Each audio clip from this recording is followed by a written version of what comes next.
में एक बादशाह रहता था। वो बादशाह खुश नहीं था। वो खुश रहना चाहता था और खुशी की तलाश में मारा मारा फिरता था। उसने खुशी के माहिरीन की मदद भी ली और सियानों, दानिश्वरों और समझदारों की पोटलियों में भी झांका, मगर खुशी का फार्मूला हाथ न आया। वो एक पहाड़ पर चला गया। पहाड़ पर एक दरवेश रहता था।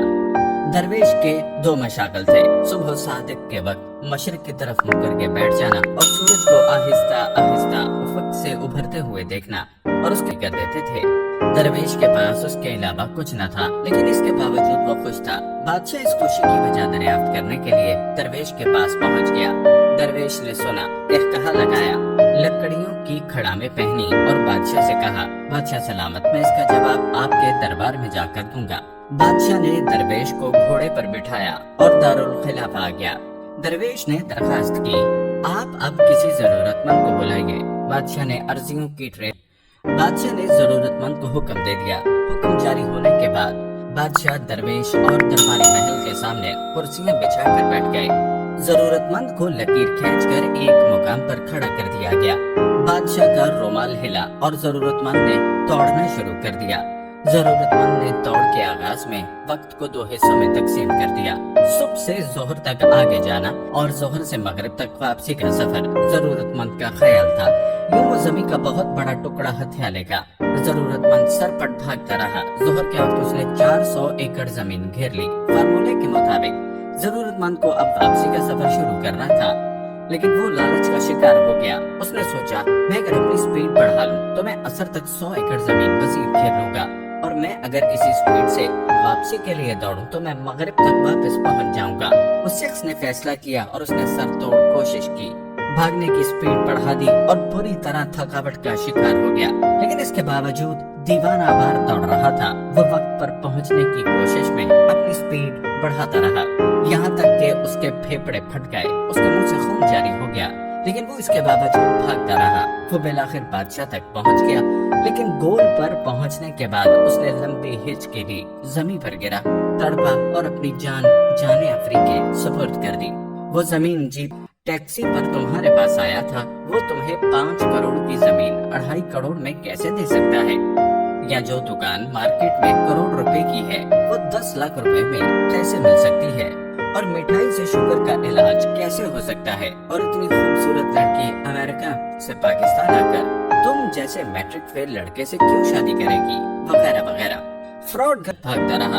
सूरज ने जब तेजी से वापसी का सफर शुरू किया तो उस शख्स को अपनी गलती का एहसास हुआ। वो पलटा और वापसी के लिए दौड़ लगा दी, लेकिन अब देर हो चुकी थी।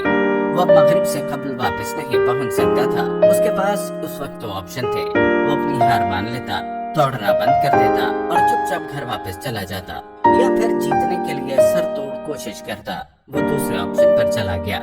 प्यारे दोस्तों, आपको यहाँ इंसान की एक और खामी भी बताते चले। याद रहे कि कामयाबी में सरतोड़ मेहनत हमेशा तीसरे नंबर पर आती है। पहला नंबर प्लानिंग, दूसरा नंबर सलाहियत को हासिल होता है।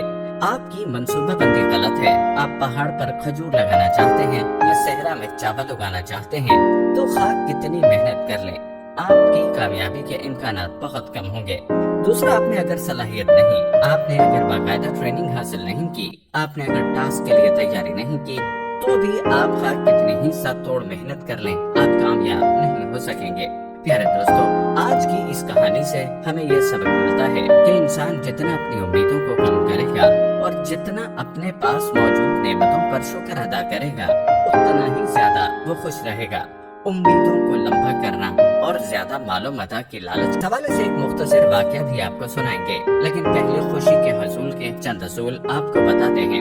प्यारे दोस्तों, हर इंसान दूसरे इंसान से फर्क होता है। जरूरी नहीं कि जिस बात से हमें खुशी मिलती है उससे दूसरों को भी खुशी मिले। इसके अलावा उम्र के साथ साथ हमारी ख्वाहिशें और शौक भी बदल जाते हैं, लेकिन कुछ ऐसे असूल हैं जिन पर अमल करने से हमारी खुशी हर सूरत में कायम रहती है। मसलन, हमारे पास जो है उसी पर कनात करना, दूसरों से हसद न करना, दूसरों के लिए मोहब्बत जाहिर करना और मुश्किलात के बावजूद हिम्मत न हारना, बल्कि अल्लाह की जात पर तवक्कुल रखना और अपनी कोशिश जारी रखना। खुशी का असल राज कनात पसंदी है। जब इंसान मौजूदा नेमतों में खुश रहना सीख जाता है, उसकी जिंदगी में खुशी आती है और उसकी जिंदगी लालच से पाक होती है। وہ اپنے پاس موجود نعمتوں پر اللہ کا شکر ادا کرتا ہے، لیکن جو انسان لالچ کرتا ہے وہ ناشکری کرتا ہے اور زیادہ کے چکروں میں موجودہ نعمتوں سے بھی لطف اندوز نہیں ہو پاتا۔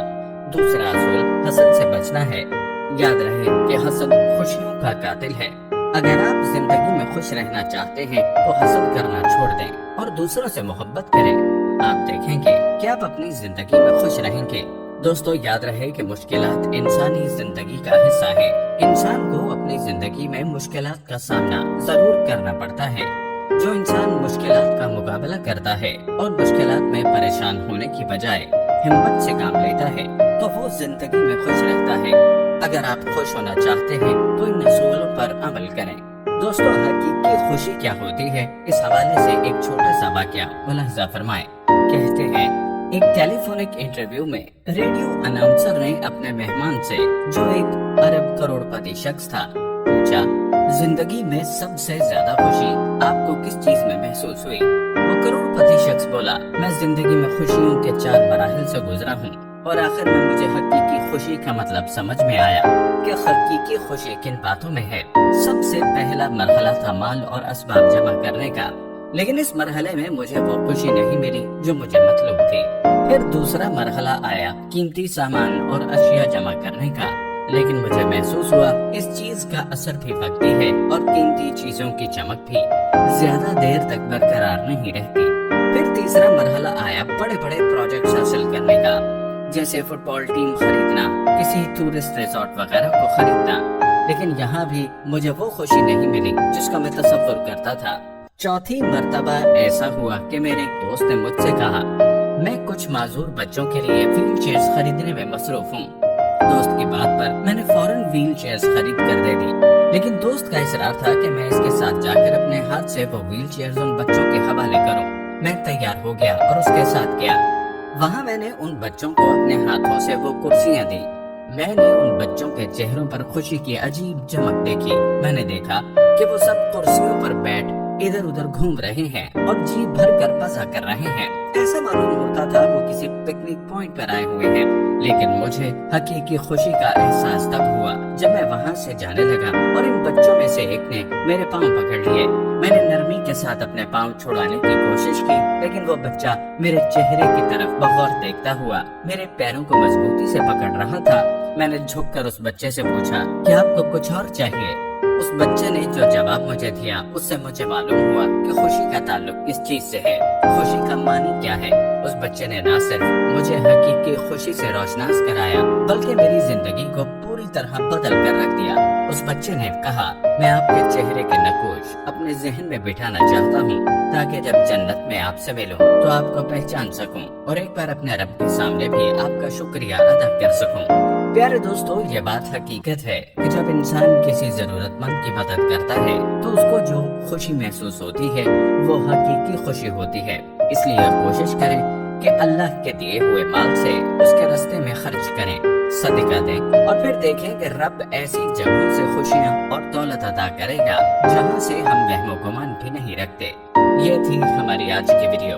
جانے سے پہلے ویڈیو کو شیئر ضرور کیجیے گا۔ پیارے دوستو، ہم یہ امید کرتے ہیں کہ ہماری آج کی یہ ویڈیو آپ کو ضرور پسند آئی ہوگی۔ پیارے دوستو، ہم یہ امید کرتے ہیں کہ آپ کو ہماری آج کی یہ ویڈیو ضرور پسند آئی ہوگی۔ اگر آپ کو ہماری آج کی یہ ویڈیو پسند آئی ہے تو سب سے پہلے اسے لائک کریں اور اپنی رائے کا اظہار کمنٹ سیکشن میں لازمی کریں۔